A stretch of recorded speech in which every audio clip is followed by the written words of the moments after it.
अस्सलाम वालेकुम everyone.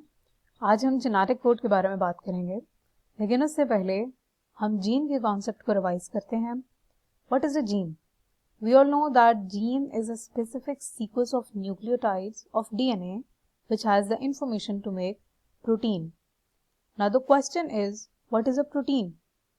Protein is basically made up of specific sequence of amino acids. Gene जो कि DNA की न्यूक्लियोटाइड सीक्वेंस से मिलकर बनी है और प्रोटीन जो कि अमाइनो एसिड के सीक्वेंस से मिलकर बना है, इन दोनों के दरमियान जो रिलेशन है उसको हम कहते हैं जेनेटिक कोड। इसका ये मतलब है कि जीन के न्यूक्लियोटाइड सीक्वेंस के अंदर प्रोटीन के अमाइनो एसिड सीक्वेंस की इंफॉर्मेशन प्रेजेंट होती है। नाउ द क्वेश्चन इज कि जीन या डीएनए न्यूक्लियस में प्रेजेंट होते हैं, वाइल प्रोटीन बनाने का जो प्रोसेस है वो साइटोप्लाज्म में किया जाता है। सो इंफॉर्मेशन को न्यूक्लियस से साइटोप्लाज्म तक लाने के लिए सेल एक मैसेंजर सिंथेसाइज करता है जिसको हम कहते हैं मैसेंजर आरएनए मॉलिक्यूल। ये मैसेंजर आरएनए मॉलिक्यूल न्यूक्लियस में सिंथेसाइज होता है और वहां से जब ये साइटोप्लाज्म में आता है तो वहां मौजूद राइबोसोम्स इस मैसेंजर आरएनए के ऊपर मौजूद इस सीक्वेंस को डीकोड करके प्रोटीन के अमाइनो एसिड का सीक्वेंस डिटरमाइन करते हैं। सो द क्वेश्चन इज कि जेनेटिक कोड बेसिकली है क्या? हम जानते हैं कि डीएनए हो या आरएनए हो, they are made up of 4 types of bases, A, C, G and T, और आरएनए में टी की जगह यू प्रेजेंट होता है। सो जेनेटिक कोड बेसिकली इन्हीं बेसिस के लेटर्स को यूज करके बनाया जाता है। फॉर एग्जाम्पल, इस मैसेंजर आरएनए मॉलिक्यूल में पहले 3 लेटर्स को हम एक कोड कंसिडर करते हैं, AUG एक कोड है। इससे आगे के जो 3 न्यूक्लियोटाइड सीक्वेंस हैं GUG, उसको हम एक और कोड कंसिडर करते हैं एंड सो ऑन। यानी कि 3 ribonucleotides they form 1 genetic code जिसको हम कहते हैं ट्रिपलेट कोडॉन, और हर कोड एक अमाइनो एसिड को इनकोड करता है। बट द क्वेश्चन इज कि हम एक अमाइनो एसिड को इनकोड करने के लिए ट्रिपलेट कोडॉन क्यों यूज कर रहे हैं? हम एक ही बेस को एक अमाइनो एसिड के इनकोड करने के लिए यूज क्यों नहीं कर रहे? इसका आंसर ये है कि सेल के पास सिर्फ 4 तरह की न्यूक्लियोटाइड्स प्रेजेंट हैं। अगर एक बेस को सिर्फ एक अमाइनो एसिड इनकोड करने के लिए यूज करें तो हमारे पास सिर्फ 4 अमाइनो एसिड ही इनकोड हो सकेंगे, लेकिन सेल के पास 20 तरह के अमाइनो एसिड होते हैं, लिहाजा बाकी 16 को कोड करने के लिए हमारे पास कोई कोड प्रेजेंट नहीं होगा। अगर हम 2 कॉम्बिनेशन ऑफ बेस पेयर्स को यूज करके अमाइनो एसिड को इनकोड करने की कोशिश करते हैं तो हमारे पास सिर्फ 16 अमाइनो एसिड्स इनकोड होंगे, which is still not enough.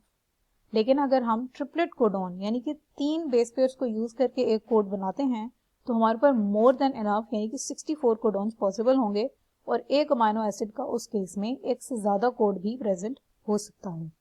In 64 codons में से 3 कोडॉन्स ऐसे हैं जिनको हम नॉनसेंस कोडॉन्स कहते हैं, यानी कि वो किसी अमाइनो एसिड को इनकोड नहीं करते, उनका सिर्फ एक काम है और वो है स्टॉप ट्रांसक्रिप्शन, यानी कि वो ट्रांसक्रिप्शन को स्टॉप कर देते हैं।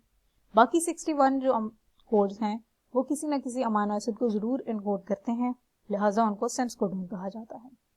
Now let us see some features of genetic code, जिनमें से सबसे इंपॉर्टेंट ये है कि genetic code is always non overlapping, यानी कि जेनेटिक कोड को रीड करते वक्त अगर एक बेस हमने एक कोड में रीड कर ली है तो उसी बेस को दोबारा अगले कोड में रीड नहीं किया जाता। This is the right way to read our genetic code. Another important characteristic is that genetic code is degenerate. Degeneracy का मतलब यह है कि कुछ अमाइनो एसिड ऐसे हैं जिनके लिए मोर देन 1 यानी कि 4, 5 या 6 कोड्स प्रेजेंट होते हैं, और कुछ अमाइनो एसिड ऐसे हैं जिनके लिए हमारे पास सिर्फ एक ही कोड है। Another important characteristic is that genetic code is universal.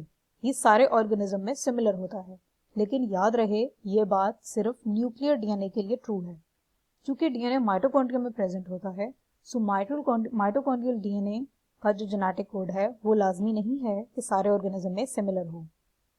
Last important characteristic ये है कि जेनेटिक कोड रीड करते वक्त कोई इंटरनल पंक्चुएशन मार्क नहीं की जाती, यानी कि जेनेटिक कोड रीड करते वक्त कोई भी बेस को हम यूं नहीं कहते या नहीं समझते कि ये कोई एक कोड के बाद कोई कॉमा है या ब्रेक दे दें और उसके बाद अगला कोड रीड करें, ऐसा नहीं होता। जेनेटिक कोड को कंटिन्यूअसली रीड किया जाता है। नाउ लेट अस सी कि how to draw a codon wheel. Codon wheel को ड्रॉ करने के लिए हम न्यूक्लियोटाइड्स को स्पेसिफिक तरीके से अरेंज करते हैं, GACU, और इसी सीक्वेंस को हम बार बार यूज करेंगे। So to draw a codon wheel, first draw a circle and divide it into 4 equal parts. हर इक्वल पार्ट को हमने यही 4 लेटर्स एंटी क्लॉकवाइज डायरेक्शन में अलॉट कर देना है, फॉर एग्जाम्पल लाइक दिस। उसके बाद हर पार्ट को 4 इक्वल पार्ट्स में हम डिवाइड करेंगे और हर पार्ट को यही लेटर्स दोबारा असाइन कर देंगे in the anti clockwise direction. अब हर पार्ट को हमने यही लेटर्स तीसरी दफा दोबारा असाइन करने हैं, इस तरह कि हर पार्ट के पास GACU अपने अपने 3 लेटर्स प्रेजेंट हों। क्योंकि जेनेटिक कोड ट्रिपलेट होता है, सो हर पार्ट के पास first letter, second letter and this could be the third letter. Next हमने कुछ पार्ट्स ऐसे हैं जिनको मजीद डिवाइड करना है, जैसे G वाले सेक्शन में सिर्फ एक डिवीजन, A वाले सेक्शंस में we will make 3 divisions, and next in the C section we would make only first division, and in U section there are 4 divisions. ये divisions बहुत specific हैं। नेक्स्ट हमने हर पार्ट को अमाइनो एसिड अलॉट करने हैं और उसके लिए हमने कुछ स्पेसिफिक ट्रिक्स बनाई हैं। For example first 6 amino acid को एनकोड करने के लिए we can use this trick. For the next 6 amino acids we can use another trick like this. For next 4 amino acid, we have another trick.